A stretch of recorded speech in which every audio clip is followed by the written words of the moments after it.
You're listening to She's the Business podcast. Hi, I'm here with Carla Titus. Carla, welcome to She's the Business podcast. Thanks for having me. I'm so excited for our conversation today. Yes, I am as well. Can you let us know a little bit about who you serve in your business? What is it that you actually do? How do you help them? Yeah, so we're a fractional CFO firm that's helping growing businesses improve their financial management, outsource it and delegate it out to us so that we can support them on their growth journey, helping them have more cash in the bank, have more profit, and in turn, generating some personal wealth for the owner as well, since, you took a risk, so you should be compensated accordingly.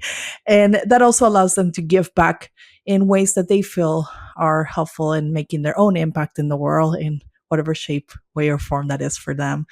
So we're passionate about the numbers. We're passionate about empowering owners with knowledge and closing that knowledge gap around the financial management of business that often is not taught, but somehow business owners are expected to be good at. Yeah. And they're frustrated because they don't know what to do about it. And so we want to bring them the tools, processes, and expertise that helps them improve in that area of their business. Yes, I think that's so true. So many people have that idea or that urge to start a business, and basically a business is a machine that makes money, and so the finances are an incredibly important part of it. But it's probably like that big surprise, like, oh, I needed to know all of this stuff, and I've got no idea about any of it because I'm just focused on what it is that I want to do and how I want to serve people. Yes, it is so important, and it's why it's a great conversation to have. What you mentioned, helping the business owner to actually create their own personal wealth.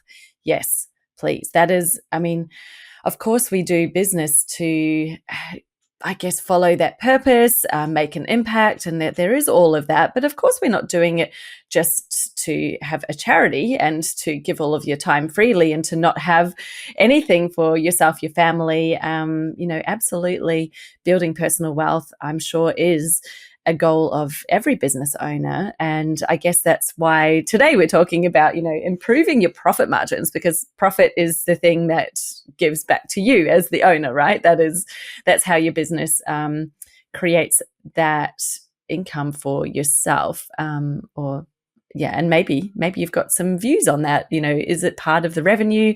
Are you paying yourself a salary? There's so many things that we can dive into. So what would you say, how do you see profit in a business as in that way? Like, is that what the owner is getting? Is it should an owner be paid from the business and it be counted as part of the revenue? Like, how do you actually see that in the first place? I'm curious.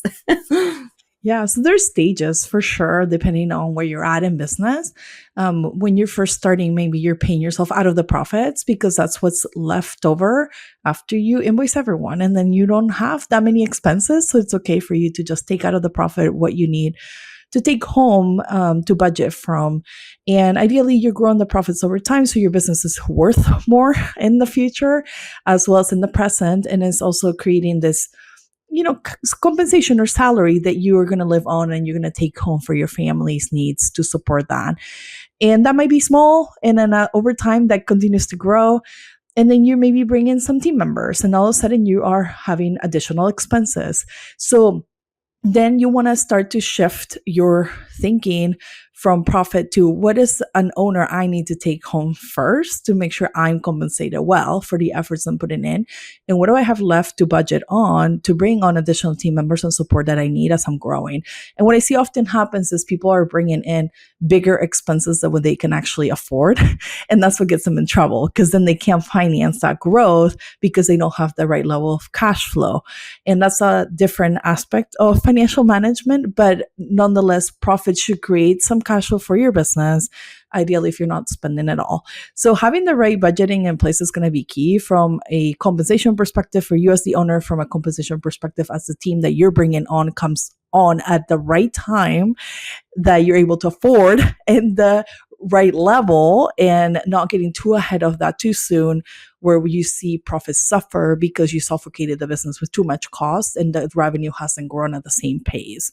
So there's definitely a lot to manage and why it's complex, but we like to make sure that our business owners are taken care of, because if you're not taking pay from your business, you'll become, resentful of it. You'll be thinking, why am I doing this? Should I just have a job instead that Yeah. actually was getting paid every month? And we need your business to be that for you first in order for you to then extend it beyond yourself. Yeah, that's exactly. And it is interesting just because I think often people aren't thinking about it in that way. And so like paying yourself first, there is a book that's called something like that, isn't there? I'm just trying to think what book I'd heard. But anyway, that's irrelevant. It doesn't matter. We're here to talk about that today.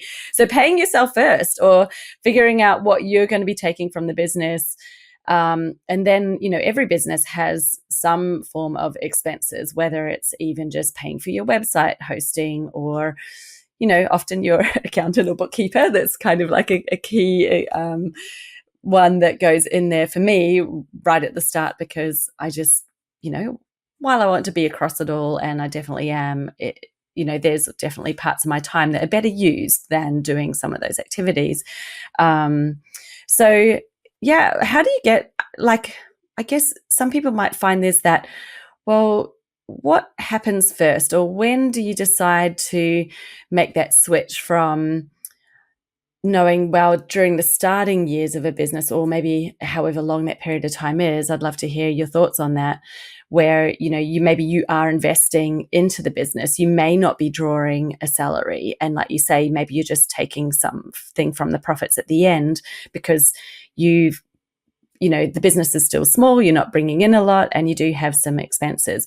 When is a good time to start thinking, okay, now I need to put myself first and actually be taking that paycheck for myself out of the business, and then figuring out what else I need, and is this viable? I'm interested to hear that. Now I've got some other questions as well. Yeah, of course. We're happy to answer all of them. It starts with a plan. To be honest, you can't just wing it. You need to be clear on what is your financial plan for the business. And while it might not be a reality today, you need to know what are your revenue goals you're trying to hit every month, so that you can understand what you might be able to afford out of the business. And we might start small. We might pay ourselves $100 a week. You make up the number. It doesn't matter what it is, but it's really the habit of paying yourself that is important to start with, because those good habits will last you a long time. And at first, maybe if you're just starting out, you're putting some of your personal money to fund the business, and there might not be room for you to take a paycheck yet. And that's okay. And then you need to decide until when.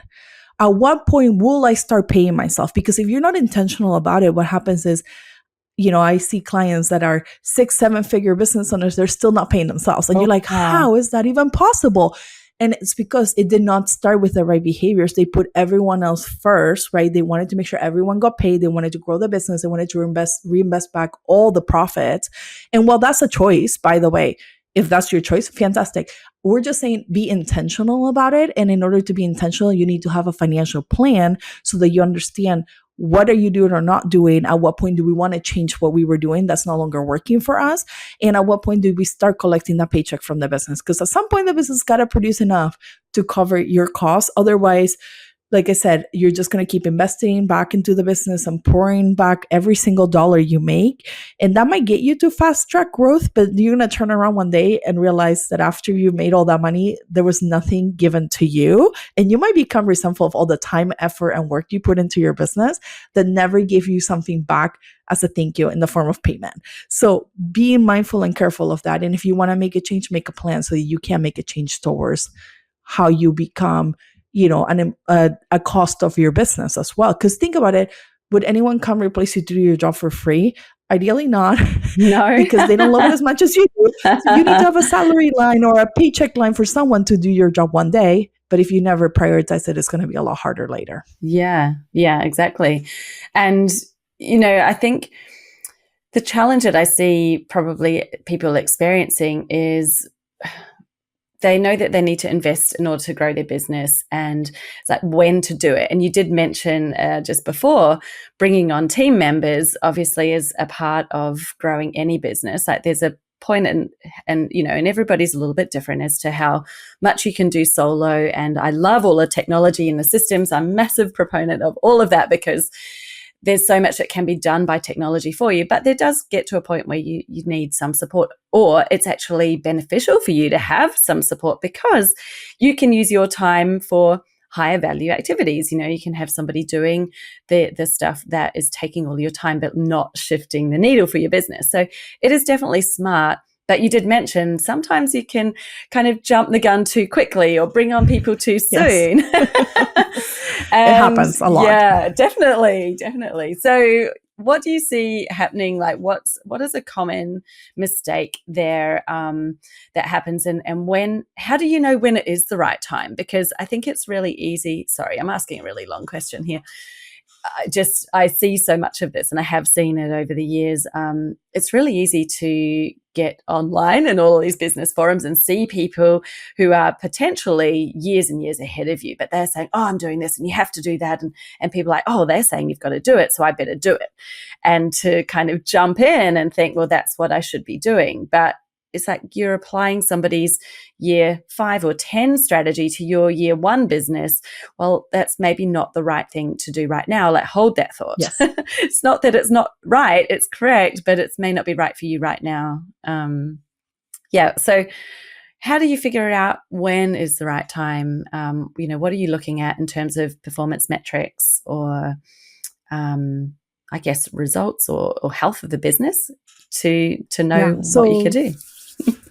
So I think you have to start with discerning your stage of business and the advice you're getting. Where's it coming from and from who? And just because it worked for them doesn't mean it'll work for you. It might work differently in your case. You might have a different strategy, different type of business.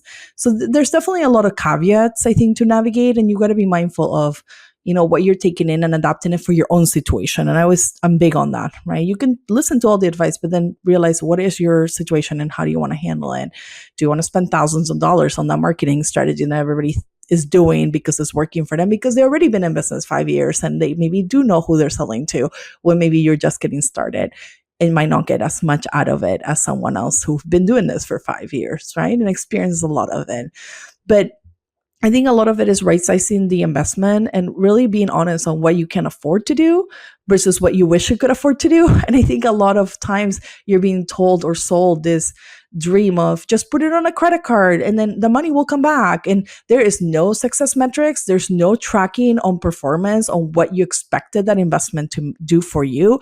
There's no return on investment analysis on if I invest this, I expect Y to happen. And then are you measuring to make sure Y is happening? And if it's not, that you're pivoting and changing the approach.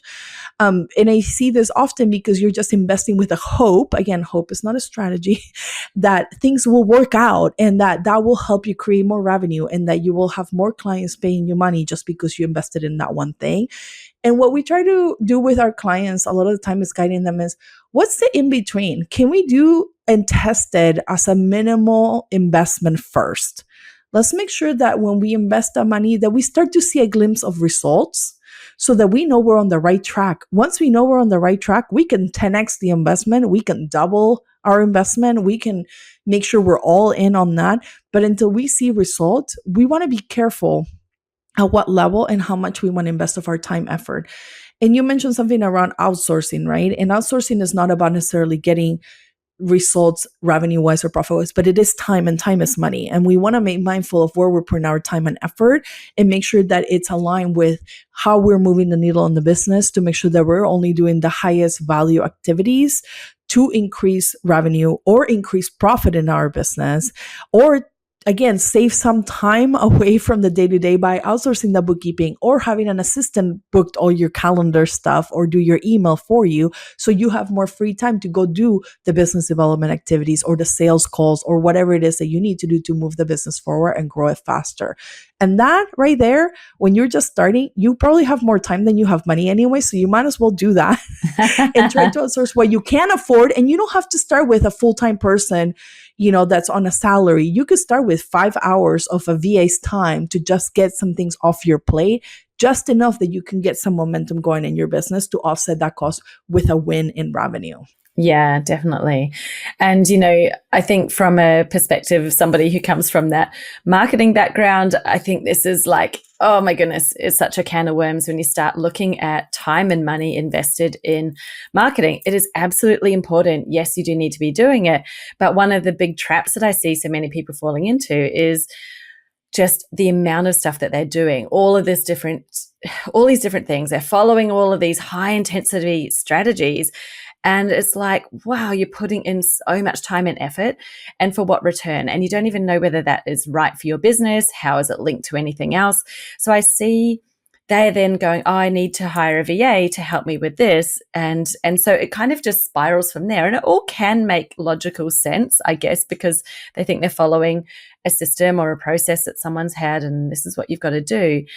But like you said, it's almost like, are you doing the things that are right for you at your stage of business? And what I really think is so important, as you mentioned, that understanding at the stage of business you're at, it may not need to be that complicated. It may not need to be that intensive. And usually, like 99% of the time, I'd say they're doing way more, or at a much higher level than what's actually needed for the business and the size that they're at right now. So claiming back that time is so important, like you said. I'm curious to understand, because I think, once you are at that point where you're bringing on VAs and it's not just like quick help someone take something off my plate, but you're actually developing roles in your business, and you've got that choice of, well, do I continue working with a VA, or do I actually bring someone into the business on salary? That's a big step. Like, there's a big shift, I think, that Big happens decision. from then. What are the pros and cons of having salaried employees versus, somebody who's on an hourly contracted rate, like you would have with a VA type of outsource Yeah. arrangement? I think one is flexibility, and then also fractional costs, right? Because you no longer have to come up with someone's full time salary to work for you. You're also not responsible for someone's livelihood if this is their only job. Ideally, when you're contracting, they're working for other clients as well. So, if something happens to your business and you can't hire them anymore, they're not going to be suffering. They can just go find another client. Where if it's someone that you brought into the business, you want to take that responsibility seriously, and you want to prepare from a cash flow perspective ahead of time to have at least a 3-month runway of their salary in case anything happens in the business. Then you're not worried about making payroll, because it's a much bigger decision. And also thinking about, do I need that much help right now?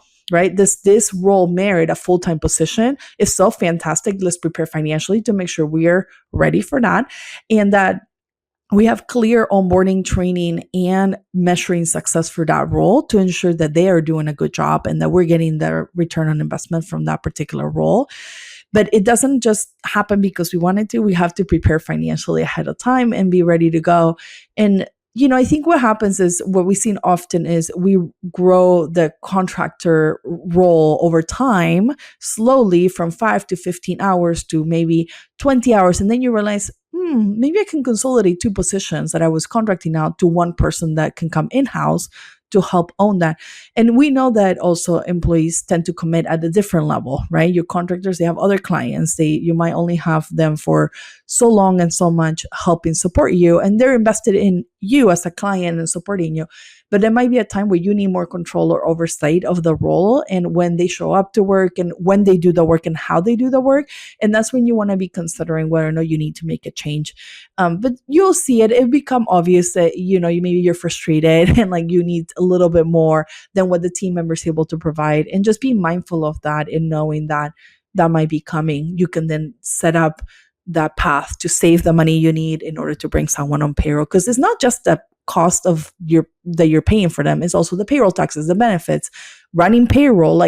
There's all this other inherent cost, maybe even software tools that now you have a new user you have to add to, where before those were covered by the contractor externally, so you didn't see those costs, right? Maybe buying a laptop for that person. And so making sure you have a plan that comprehends all those variables of cost included into it, so you know what is the total compensation cost of bringing that person in, will make you sleep better at night and feel at ease when you are ready to bring that role in.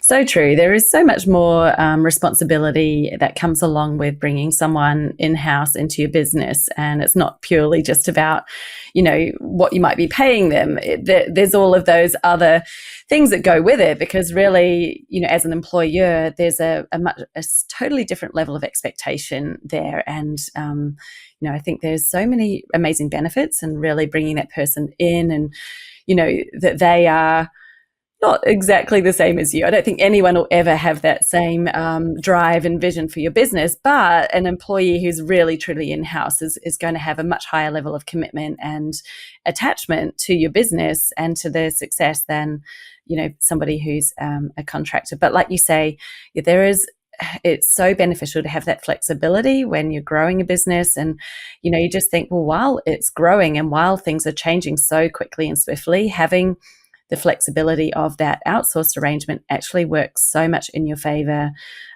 because, there are options and you're not locked into something. It's a far, easier thing to manage, I think, from until you get to that point. And like you say, I think you'll know when you're there, right? When you get to the point where it's like, now it makes sense to bring someone inside in the business. So that's great. Thank you so much for talking about that.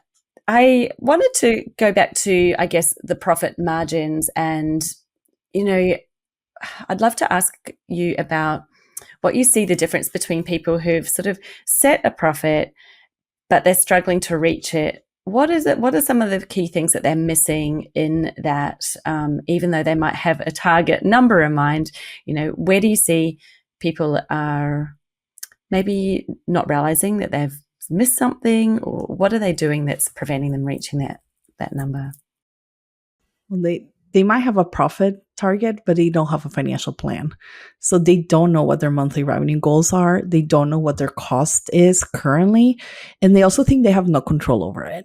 And that is the biggest piece of it all, is that you have full control of it. You're making decisions every day about what you're spending your money on, and you can choose to stop if you want to. There's consequences. Don't get me wrong. You can't just cut everything down and then pretend like nothing's going to happen.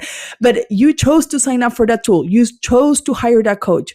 You chose to rent space for your office. Like, these are decisions you made. Whether or not you understood the consequences of those decisions, that's different, which I understand sometimes people don't connect the dots. And that's the work that we do normally, is we connect the dots for them. They say, well, I should get an office and I need to have 4 people in it and I have to pay for parking spots. And I'm like, this is a decision you're making. What if we were to just stay virtual? Is that an option? Like, you get to make those decisions that are right or wrong for your business. That's up to you, right? It's your business. But we tell you what are the financial consequences or implications of those decisions when you're making them before you make them. So we run the numbers and say, by the way, that decision is going to cost you X. Are we ready to take on that cost? Or for example, when you sign up for that software for a year, but you used it for 1 month. You chose to pay for a year, even though you had no idea if you're actually going to use the software for a year. You're like, yeah, I'm all in. Let's just do it because they give me a discount, right? So they always get you with that. And then you never used it, you never implemented, or you never rolled it out to your team. You don't like it because you tried it for 1 week and you're like, oh no, this is not for us. So instead, why don't you just pay for 1 month, try it, and then sign up for the year once you're in love with it and you know you're going to fully use it all the time and squeeze the juice out of it. And I see this often with companies. They're trying the latest and greatest. They add another software that does the same thing that the last 3 softwares they bought is doing, or they're hiring that yet another business coach that's going to solve all their problems. And their problem really is like they're not taking action. So they think that, the coach and the accountability will make them do the work. And it's that they're not doing the work. And so sometimes is some of those decisions that we're making on a day-to-day basis that add up to a lot of costs that we're seeing in our business. And what we do is we normally revisit our costs quarterly or twice a year to say, is this serving me the purpose still? Is this have the ROI for the business still? Because things change too. You might have thought 6 months ago things were differently and you needed that thing, and now you no longer need it because you need a better software or a better, upgrade version of something. Maybe it's even like a better coach, right? You maybe exceeded all your goals and the coach was really good and got you here, but they might not be the coach for the next phase. So you got to be able to assess and rethink about those decisions and make sure you're making change. And the other piece I see is people are not pricing right and people are not growing revenue, right? So they're not creating offers that people want. They're not solving problems. They're not adding value. And therefore people is not wanting to pay for it or not wanting to work with them. And going back to your offers and making sure, is this still resonating with my ideal client? Are they still getting the value from it? Do they see the ROI in their own investment in our services? And then am I pricing right? Right. And right could be a lot of things, because the environment changes all the time. You have competition, you have people doing it faster, better, and for less money than you are. So how are you differentiating yourself to make sure that you stay relevant and that your clients continue to see the value in what you do for them? Yeah, absolutely. And that is so true. I think things can become just part of what you do, right? Especially with software, it's like you signed up for it, a couple of years down the track, here you are still paying that, that monthly fee. And like you said, is this something that you've now embedded in your business? Can you pay annually and save? Or is this something that you're not even using much anymore, or your priorities have changed? And yeah, I remember going through this process years back, where I realized I was like, my website itself was cheap, but it was like all of the plugins and all of the integrations and all these different platforms. And I'm like, oh my God, I've gone crazy, because I'm trying to provide a great service to people engaging with me. I want things to be instant. I want them to get an instant response, and it to be personalized, and all of these things that make a good experience. And yeah, you can do it all right. But I was like, it's gone completely bonkers with the amount of different plugins. And then they were all conflicting with each other. And I was like, that's it. I did this, it was a big decision. And I invested in a platform that was not the cheapest, but it was replacing about 5 of the things I was already using. And I was like, it actually works out cheaper than what I'm paying separately for all these other ones. Even though the cost seemed higher, it was a saving to do that. And you've got to also factor in the migration of everything, because it's not like you flick a switch and like, bang, now all my stuff's on the new one. These decisions, like you say, you do have to kind of, think about it. And I love what you said before about asking those questions. Is this still serving me? Is this part of the plan? Is this going to actually help me achieve my goals? And, one of the things, as you said, your offers, that's obviously an area I love to help my clients with, because I see so often what happens, the reason why you get to this place where you've got offers that aren't serving you anymore is simply evolution. Like, you've evolved. Like you said, the world around you has evolved, the market has evolved, people have become more savvy.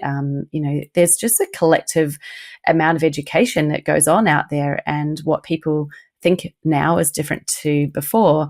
But I find that a lot of the time you've kind of had these things that you created once, and then they're just still sitting there. They're like dead weight, or they're not doing anything for you. They're not profitable. And when people are doing them, it's taking so much of your time and resource. It's actually taking you away from selling the things that are profitable, that are your, the revenue generators really, and what they should be.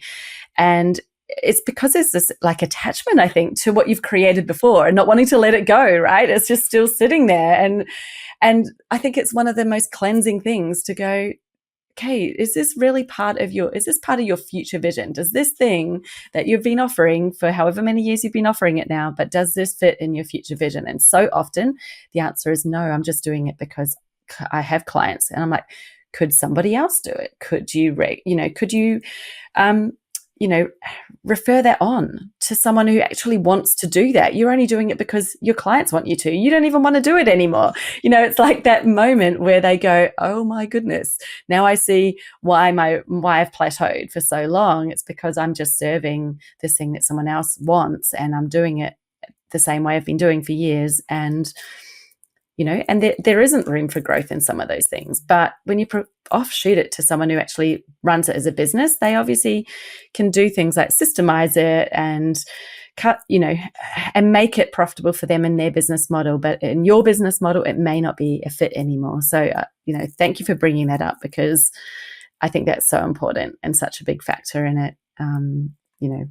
Yeah, if it's not lighting you up, we always say we want to reconsider and see how can we make it more enjoyable again, or change it, or let go of it.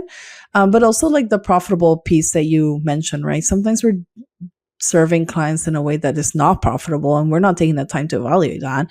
And then you're surprised why you're not making money or you're losing money every month. It's because you're paying people to work with you. And that is not the way we want that to Yes. go. So revisiting pricing, revisiting maybe how much time you're spending on an offer, and making sure it's priced accordingly. The other thing people don't adjust for, which is shocking to me, it's inflation. Like, we experience it all the time. Just because it's not in the news, when it's super high, Yeah. doesn't mean it's not happening. So like, if your prices are not going up every year, you're already behind, and you got to consider, do I have the margin to, take that inflation into account already in what I'm charging, or do I need to increase prices because of just inflation and cost of living? Everything costs more anyways. And I find that often, clients forget to increase their rates.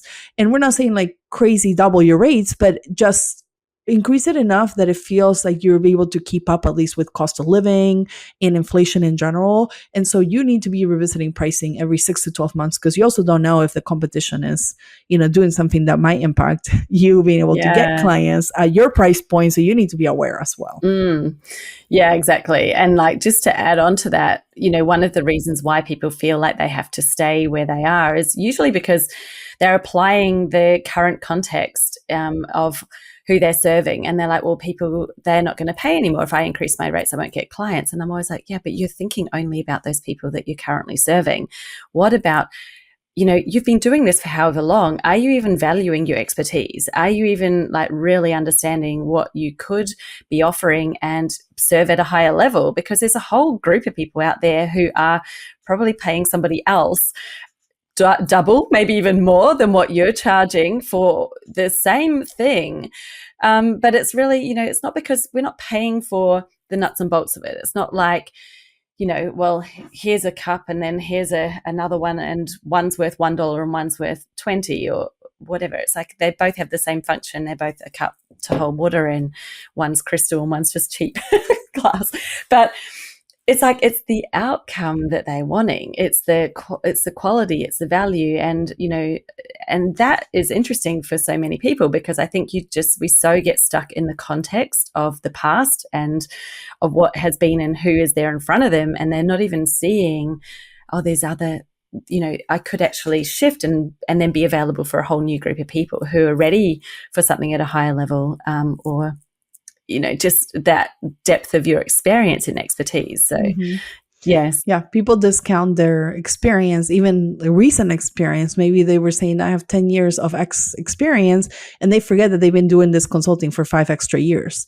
And they're not accounting for that because their prices reflect the 10 years of experience they had, not the 15 years.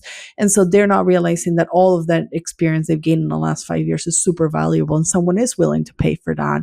And so their prices should reflect that as well. And you should be comparing to people who have 15 years of experience doing the same thing that you do, and see how much they are charging. And you'll be shocked. Sometimes it's way more than you thought. And sometimes it's not. Maybe you're in alignment, maybe 5 years didn't make a huge difference, and that's okay. But data is powerful. We always say you want to go validate, you want to go look at the data so you can make better informed decisions. And that's what this is all about. That's why we look at our numbers to tell us what might be working well and what's not working well, so we can make changes and then take a different course of action going forward. Excellent. Now, when we're talking to, and I think, women obviously have trouble with that. I think it's always that looking for the external to help validate your worth, and obviously you really help people just to step into that and see the value. When you're helping them to actually become wealthy through their business, what are some of the factors that you look at? What does that even look like? How do you help them to use their business as a vehicle to build their personal wealth? Yeah. So we definitely want to be targeting certain profitability in the business. And if that's not happening today, we have a plan that we're crafting for over the next 3, 6, or 12 months to change that course. And that starts with, evaluating costs, making sure we're not paying for things we don't need, increasing revenue, looking at pricing, looking at compensation structures. If that's something, where you have a team member or several team members, you need to compensate accordingly. And we're looking strategically through that growth plan so that we can then decide what our new profit is going to be going forward. So we're not stuck in what it was. We're like, oh, we've been able to do that. Wonderful. And that served us. But if we want to generate more wealth from our business, we're going to need to do something a little bit different going forward. And that going forward is so key, because when you put that financial plan in place, that you say, I'm going to work with 10 clients at X price, and that's going to create a 20% revenue increase, and I'm going to keep my costs steady or lower. Now we created the room for profit. And that's what we're looking to do with clients. Strategically think about, how do we, either maximize cost. Sometimes it's investing more, actually, which is surprising to people, that sometimes we want to put more money behind certain things in order to generate the clients we need, that then creates the room for profit as well. So it's not always about cutting back, just so you know. We're not that kind of CFO. Sometimes it's, what opportunities do we want to invest in order to generate more, so we have more room for additional profit. And then once we create the profit, it's not just sitting on that money in the bank account or not doing anything. It's really thinking about 50% might be an opportunity fund for the business, because we don't want to deplete the business of resources, by the way. So I'm not an advocate of taking 100% of the profit out of the business. Ideally, you're keeping some of it in there. And if you could do 50-50, where you take 50 for yourself and 50 for the business to stay in business, then that 50% that you take home becomes a way to fund your retirement. It becomes to fund maybe some passive investing activities, or anything that you or your family, it could be like the vacation you always wanted to take, because sometimes recharging is the best way to, grow a business.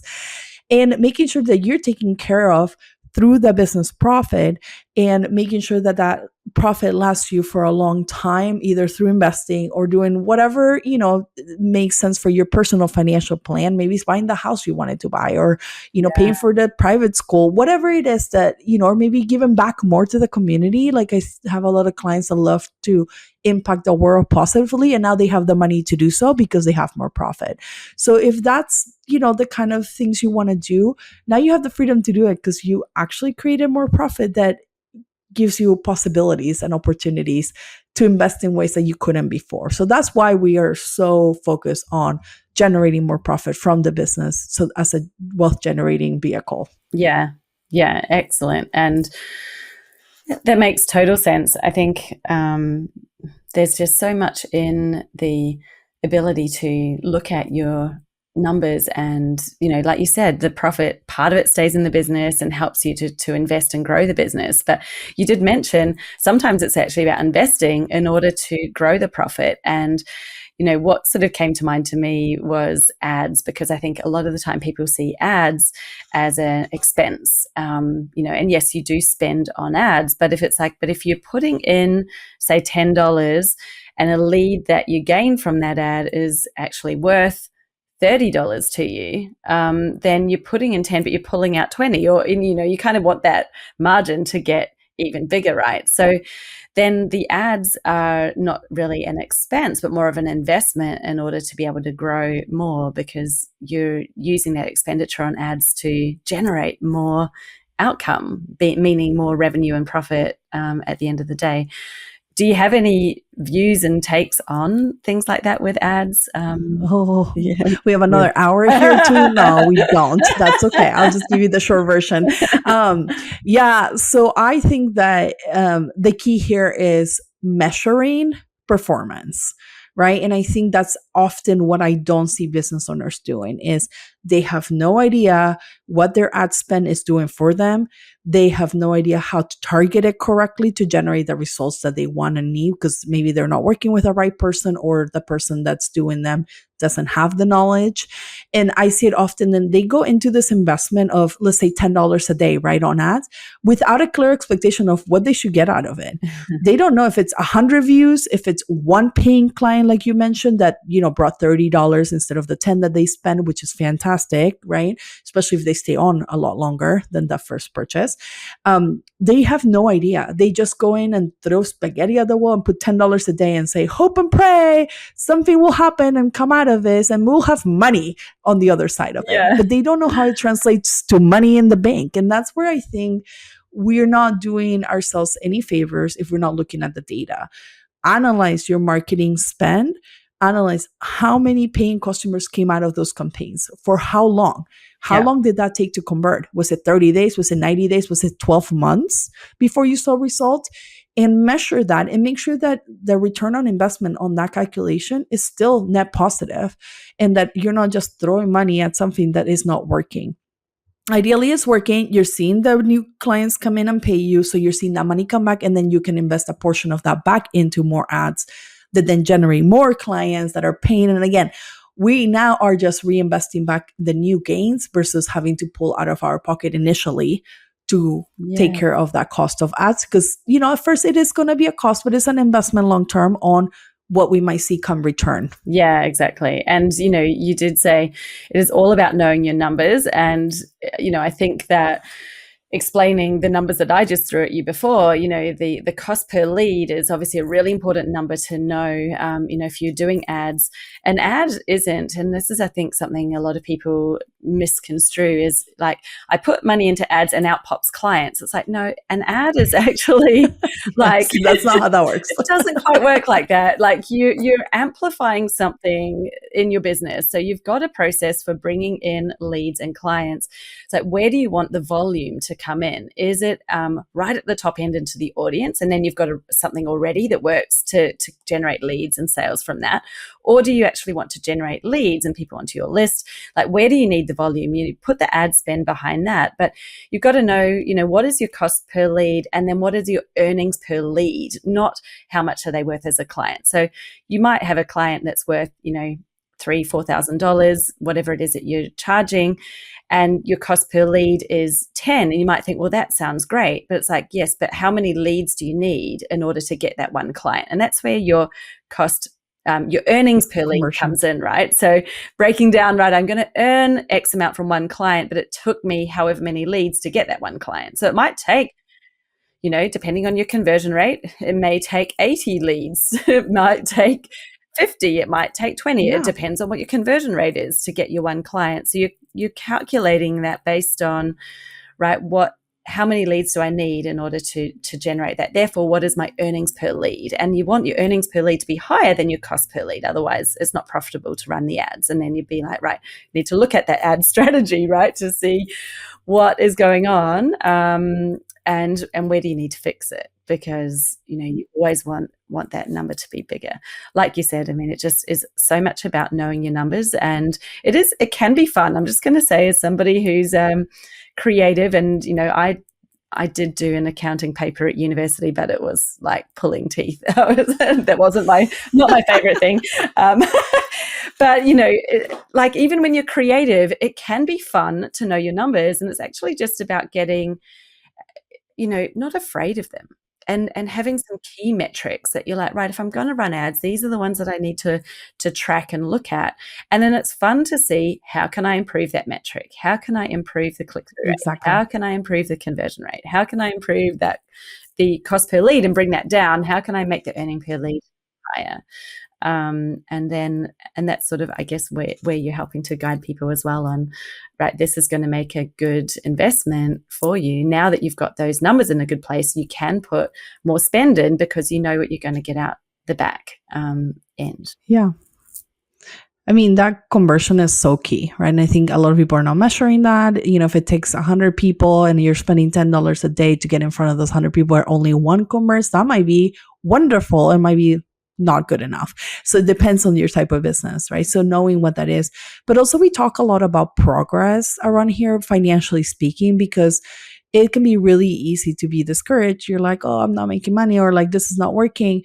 And the goal is progress. Like, are you improving towards your goal? Are you making progress towards the goal that you set, or are you going backwards? And that's okay. Sometimes it happens, right?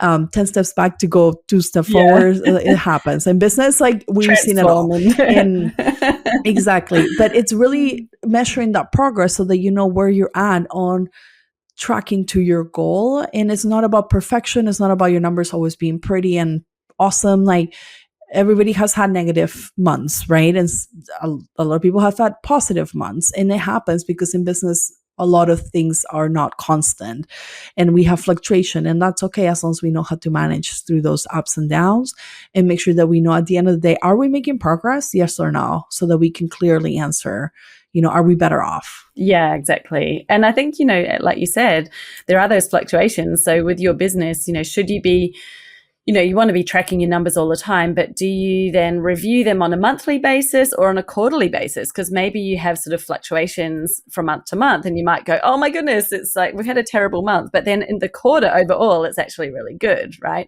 So I Yes. guess that's where your planning is coming into it and helping people to say, like, here's where you should be doing the big checkpoints or making decisions from. Because if you're making decisions on that monthly basis, but you've got a very fluctuating business month to month, you might make some rash decisions that you're actually doing really well. It's just that you were looking at it in too small a container or window. Yeah. And sometimes it's even seasonal yearly and depends on the business. You might have a big season, in the summer and then have really dead winter months. And if you don't look at it from a, comparison year over year, you might feel very discouraged during the winter season. And you want to make sure oh, wait, this happens every year for the last 3 years. This is not something new. And also then we're going to budget accordingly and save our money in the summer when we're doing really, really good, not spend it all so that we can get through the winter onto the next spring or summer season. But if you don't look at your numbers, you wouldn't know that. And your numbers are telling that story, and reading that, and understanding those trends and how your numbers behave also will give you some good insights. But also that doesn't mean you can't create a new future. And that's where we want to focus our attention, is that future looking, future planning, proactively taking control of what you want to see going forward. That's going to get you out of just accepting whatever results come your way. Yes, so true.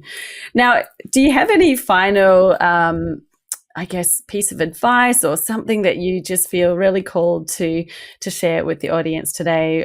Wrapping up what we've said, there's been so many really important, I think, takeaways from this for people to think about and to ask themselves, really, am I tracking the numbers? Do I know this? Am I, what is the status right now in your business? What would you like to leave us with? Yeah, I think it can be overwhelming. That's why, we have jobs here to help support clients in this way. But if you're in your business and you're not sure where to start, I would recommend, and I know this is going to be a hard step for a lot of you, but I know you're going to be scared at first, but pull your monthly reporting from your accounting software and look at what was your revenue, what were your costs, and what was your profit. And if it's a loss, that's okay. We're not judging our results. We are just going to objectively look at the numbers and then review them so that we are aware of where we're at, so that we're not trying to make up stories of how bad it is or how good it is. And then we have no idea what's actually happening. Yeah. And then go do that cost audit I talked about. Go look through the lines. What are you spending money on? Is it still bringing you a return? And then make a plan. How are you going to grow your business? What clients, what things are you going to do from a marketing perspective? Are you going to invest in ads? What is it that you're going to budget for that growth opportunity piece? Because that will change everything in your business. It's funny because I was doing this exercise for myself because, I tell my clients all the time to do it, and I do it for them and I guide them through it. But sometimes I forget to take a moment to do my own. And let's be honest, like that happens. And I was looking and I realized I wasn't investing nearly enough in marketing or training and development compared to last year. And I told myself, well, that's the problem. That's why we're not growing as fast as we want to, because we have not invested enough in marketing, enough in training. So what did I do? I took that information and now I'm on the path to invest more in marketing. And I set a budget. Of course, we're not just, throwing everything that we have, but we're going to reinvest some of our profit back into marketing. And we're going to reinvest some of our profit in training and development for myself as a leader to make sure that I'm able to show up differently for this next stage of growth we're about to experience. And that didn't happen by accident. That was me reviewing my numbers, looking at what I know has worked well before and where my gaps might be and opportunities for me to invest some of the profits of the business back, and making sure that we allocate and take action to allocate those funds back into the business in that way. So it's much more than just looking at the numbers, but the numbers will start to tell you where are some of the gaps and where you might need to do things differently going forward in order to be able to see better results. Yes, I can so see how when you were able to look at the numbers and see the difference, being able to make that decision, like a really empowered decision to reinvest into marketing and training for yourself, it makes total sense. And you can see that that's, you were able to diagnose, well, that's the cause of what's happening right now in the business. And here's a really obvious and clear solution. So then you can move forward. And, what power that comes from that clarity, because you stop second guessing, you stop thinking whatever's going on in your head, all of the monkey chatter, like, oh, this, it must be this, or, whatever things are popping in that may not actually be the case at all. I think that's such a great thing, a takeaway story. Thank you so much for sharing that one, Carla. It's beautiful. Now, if anyone wants to connect with you on social media, reach out and learn a bit more about what you actually do, where can they best find you? Yeah, they're welcome to visit our website at wealthworthwithin.com. There's a Let's Connect or contact page where you can book a call if you're ready to hire a fractional CFO or want to hear more about how we might be able to support you to outsource the financial management of your business. And maybe you're feeling like your accountant or bookkeeper is not having this kind of conversations with you. It's because you actually need a CFO. So make sure you reach out. If you're not ready to hire us, you can sign up for our newsletter. We offer a ton of educational free content for anyone out there that's trying to just get better at financial management in their business. We're passionate about closing that knowledge gap. And you can also follow us on social media at Wealth Worth Within. Give us a thumbs up. Let us know what's going on in your world. We love to hear from you and what kind of content you want to continue to see. We have a lot already out there, but we create new content every time, and we'd love to hear what would be helpful to you. Oh, I love that. Thank you. We'll make sure all those links are in the show notes. So scroll down, go and find Carla and connect with her on your platform of choice. Thank you so much. I appreciate your time, Carla, with us today, because it's an important conversation, and I think you've really brought some new and really healthy perspectives in for us to have a think about. Yeah, thanks for having me. I hope your audience enjoys it and lets us know that they listened to the episode and took some action, which is more important than anything. Yes, exactly. No, please do. If you've listened to the episode, please tag us. Go and post it in your stories, take a screenshot of it and tag us both and let us know what was a moment for you, or an aha, or something that you're now committing to do. Like you said, commit to the action. What is it that you're committing to do as the CEO of your business? Even if it is just you, you're still CEO, because guess what? You're wearing all the hats right now, but you may not be one day. But it is important to make sure that you are taking that time to do the CEO activities, such as knowing your numbers and your finances. Thank you, Carla. This was beautiful, and we'll talk again soon.